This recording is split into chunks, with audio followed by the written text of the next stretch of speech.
Ils ont parcouru des milliers de kilomètres pour venir étudier en France, loin de leur pays, loin de leur famille. Le quotidien des étudiants étrangers est souvent difficile. Et pour ne rien arranger, le gouvernement français a décidé récemment d'augmenter de façon vertigineuse leurs frais d'inscription à l'université. Avec nous pour en parler, Modibo Massaké, bonsoir. Bonsoir. Soyez Soyez le bienvenu sur TV5 Monde. Vous êtes le porte-parole du collectif des étudiants étrangers en France.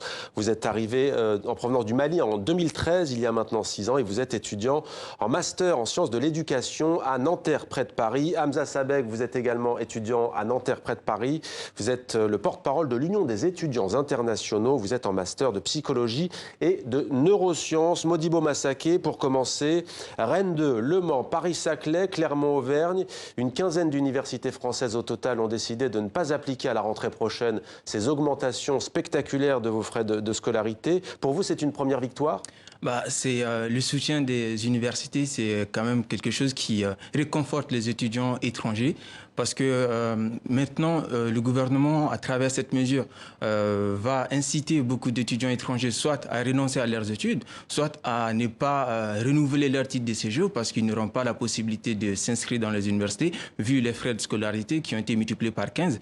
Donc, le soutien des universités, notamment les présidents d'universités qui ont fait d'ailleurs une tribune commune en disant qu'ils incitent plus le gouvernement à surseoir cette motion et à mettre en place un processus de concertation. Donc les étudiants étrangers, à travers le soutien des présidents d'université, se disent finalement c'est une lutte qui doit être continuée parce que rien n'est perdu à ces jours. Alors cette décision, elle a été annoncée lors d'un plan gouvernemental par Édouard Philippe, le Premier ministre français, il y a déjà quelques mois, c'était fin 2018.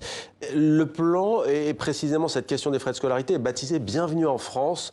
Très sincèrement, il y a beaucoup d'ironie, bien entendu, autour de ce terme. Qu'est-ce que vous avez ressenti, vous, à ce moment-là ? Quand j'ai appris l'augmentation des frais de scolarité, je me suis posé comme question, est-ce qu'aujourd'hui les étudiants étrangers, soit c'est un avantage, l'accueil des étudiants internationaux c'est un avantage ou est-ce que c'est un handicap? Et je me suis posé cette question et je me suis dit, pourtant les étudiants étrangers, ils apportent plus de 1,6 milliard dans l'économie française par an. Ce sont des étudiants qui contribuent au rayonnement culturel de la France et en plus ce sont des étudiants majoritairement qui viennent de l'Afrique subsaharienne et du Maghreb. Parce que si on regarde le taux des étudiants internationaux en France, 48% viennent des pays d'Afrique. Et souvent, c'est des pays de l'espace francophone. Et moi, étant un ressortissant des pays de l'espace francophone, je me suis demandé, est-ce que ce ne serait pas injuste que moi, étudiant malien, je paye 15 fois mes frais de scolarité plus cher qu'un étudiant italien, qu'un étudiant roumain. Et je n'ai pas compris du tout cette mesure, en fait. Peut-être, Hamza Sabeg, vous concernant, vous êtes arrivé l'an dernier, vous êtes un cas concret. Qu'est-ce que ça va avoir comme impact, comme conséquence pour vous, cette décision, si elle venait à être appliquée ?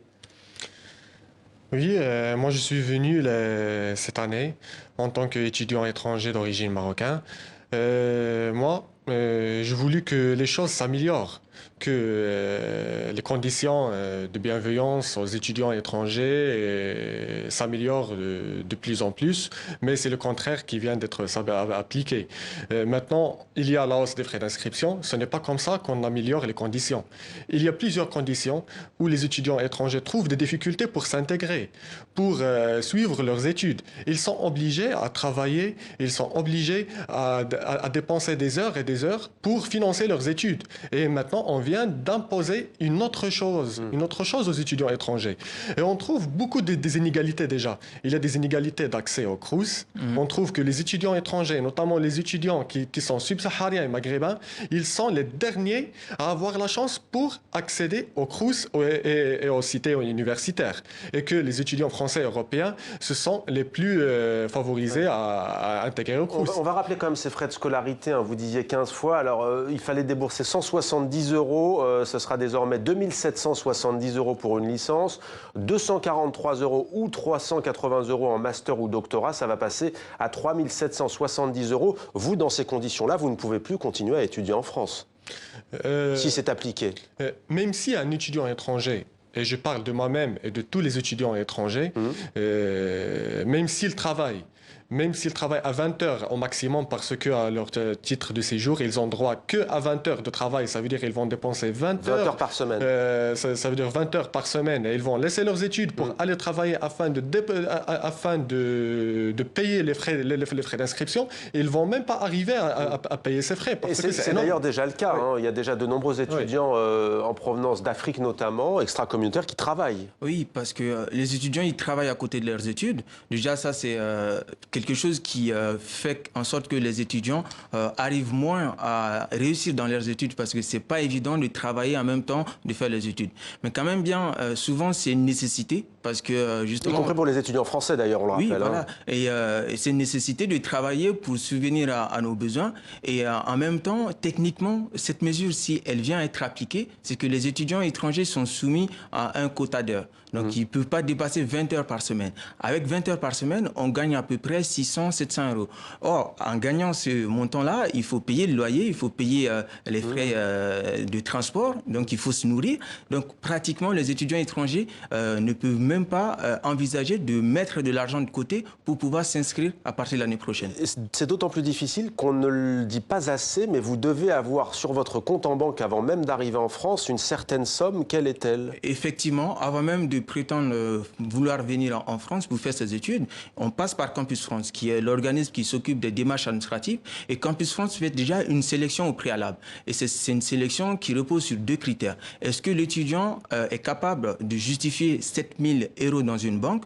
Et est-ce que l'étudiant a les bonnes notes? Donc, un étudiant déjà qui n'a pas les 7 000 euros est voué à ne pas venir en France. Même s'il a le niveau. Même s'il a le niveau. Or, avec cette mesure, il faut envisager désormais 10 000 euros. Ça passe à donc 10 000 7 000 euros plus les frais de scolarité. Et avec ce montant-là, je rappelle que dans les pays francophones, comme le Mali, le Sénégal, la Côte d'Ivoire, le SMIC ne dépasse pas 100 euros. Donc c'est une réforme qui encourage plus ceux qui en ont les moyens et qui donne l'accès à l'université à ceux qui ont les moyens, et notamment ceux qui sont issus des familles pauvres ou modestes sont exclus justement de l'accession aux grandes études. Que répondez-vous à l'un des arguments qui n'est pas vraiment officiel, mais dont on sent qu'il est bien présent de la part du gouvernement français, c'est de dire la plupart de celles et ceux qui viennent étudier en France, qui viennent de ces pays francophones et notamment d'Afrique, viennent faire des filières de sciences humaines. C'est votre cas par exemple. Oui. Et le gouvernement français veut privilégier les filières d'excellence, les sciences notamment. Pour vous, l'argument ne tient pas la route? Non, parce que chaque étudiant a un projet d'études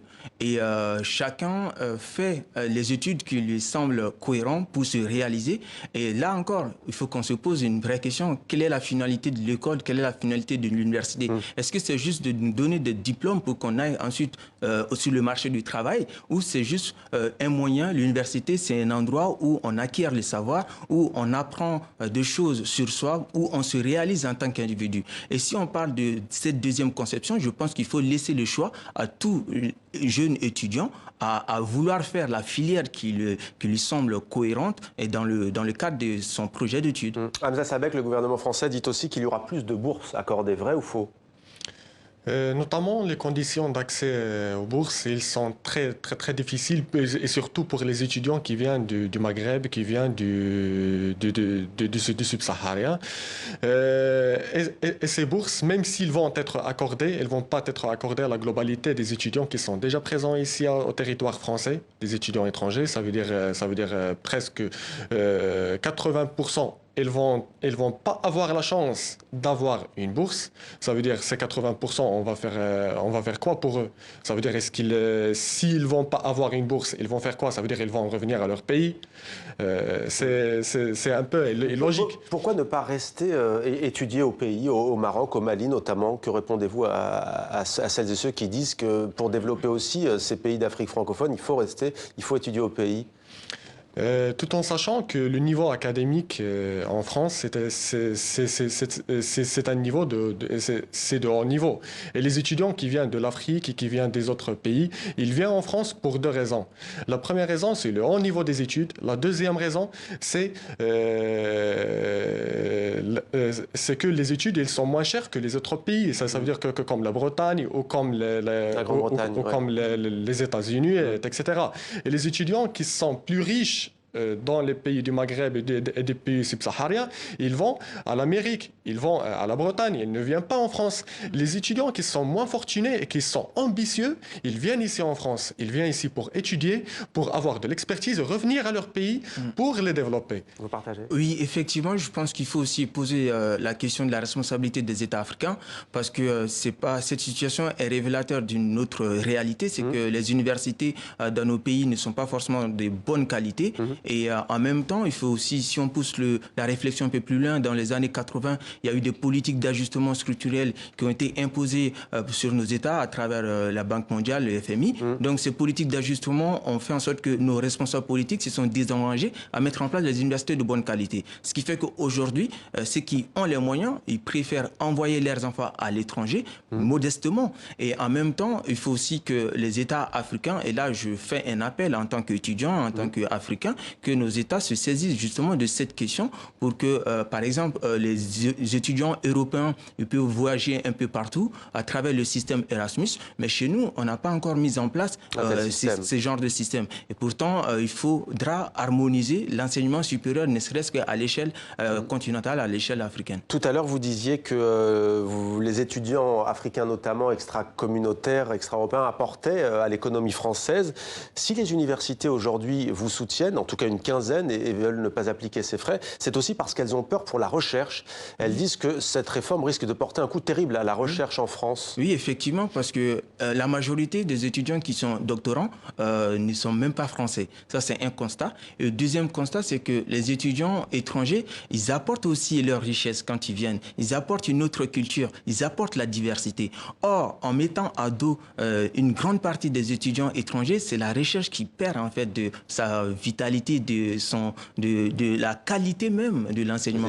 Des échanges. Et je pense que la communauté universitaire a été très vigilante là-dessus. Et au lieu de substituer la logique économique sur la logique éducative, ils préfèrent conserver la qualité de l'enseignement français parce que s'il n'y a pas de qualité de l'enseignement français, la France d'ailleurs va baisser dans le classement des meilleures universités. Donc je pense que cette question, ça mériterait plus de réflexion et le gouvernement doit en prendre compte. Eh bien, on suivra tout cela. Merci beaucoup, Modibo Massaké, d'avoir été avec nous. Merci à vous également, Hamza Sabek, d'avoir été avec nous pour parler donc de cette actualité.